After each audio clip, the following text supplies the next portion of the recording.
Kajing pos niu ngayo ingam laban klet ya pi Rong bata bangam padu shem kumapi kanong pen kmen Idur babri ujung pi yang api juan sai man la kapor Jingit ka banga ai happy ba it dangan ya nyoko Ngalak men kamen sim Bain ngam artatin Ya kanengan ompai din Ngalayo jing it pas kem napi Ngam kwa banjalen tin Ngaong nga iyapi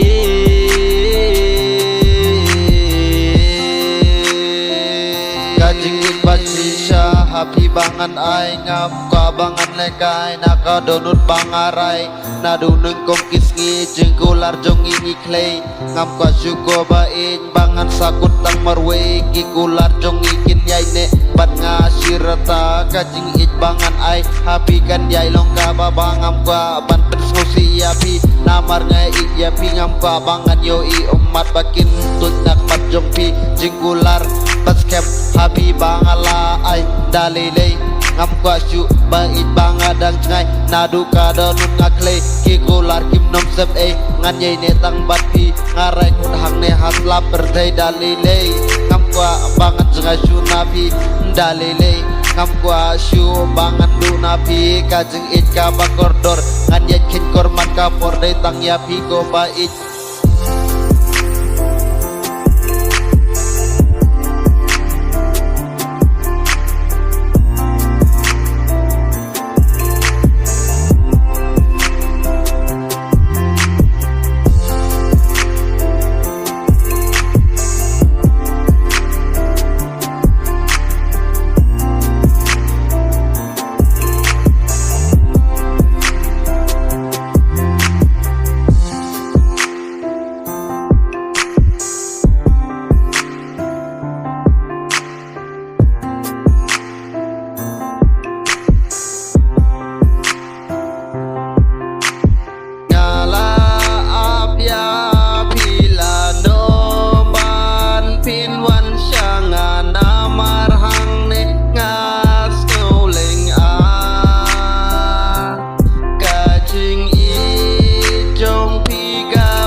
But